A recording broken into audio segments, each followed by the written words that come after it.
Monsieur le Président, Monsieur le Premier ministre, chers collègues, l'horreur a à nouveau frappé à Liège et endeuillé 3 familles, des personnes qui sont décédées.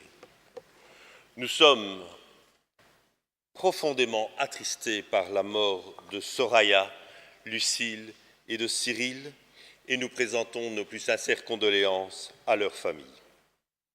Nous pensons ici aux policiers blessés dans leur corps et dans leur esprit par la barbarie des actes qui ont été commis, de même qu'au traumatisme vécu par les personnes qui ont été prises en otage et qui se sont montrées d'un grand courage.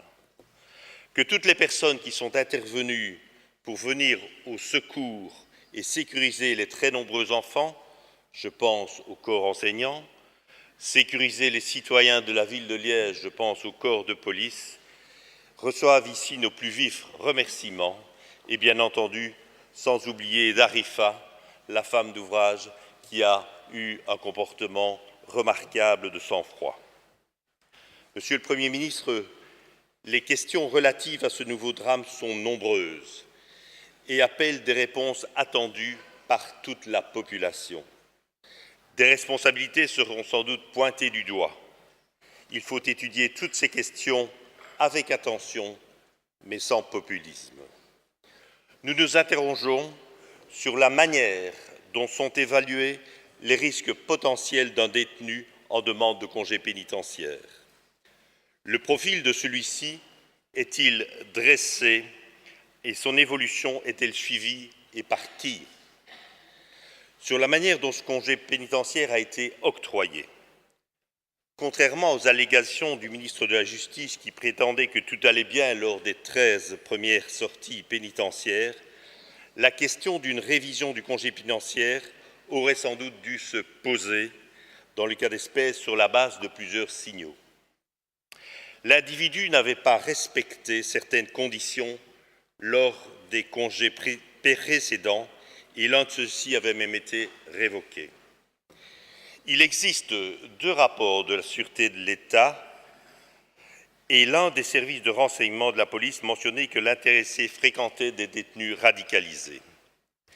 Il existe plusieurs rapports d'information du personnel pénitentiaire, dont un rapport alarmiste 2 jours avant sa sortie, dans lequel un gardien de Marchand-Famenne s'inquiétait de la radicalisation de l'intéressé en prison et de ses rapports étroits avec un détenu radicalisé dangereux.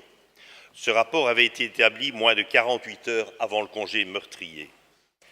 Monsieur le Premier ministre, le directeur de prison avait-il vu ou pas les informations alarmistes à l'évolution du détenu et qu'en a-t-il fait?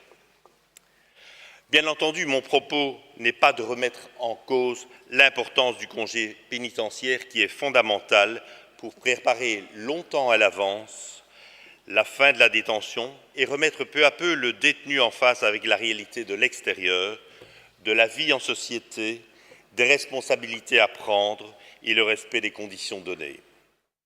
Ce que nous dénonçons, c'est le laxisme face à des signalements, des rapports de la Sûreté de l'État dans lesquels il est identifié. Pourquoi ce rapport ne vient-il pas à la connaissance du directeur de la prison et des personnes chargées d'évaluer la pertinence de congé?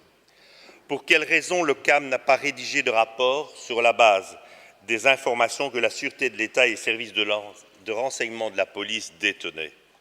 Encore une fois, et malgré les enseignements et les recommandations de la commission attentat, je m'aperçois que les services de sécurité ne collaborent toujours pas ou pas suffisamment.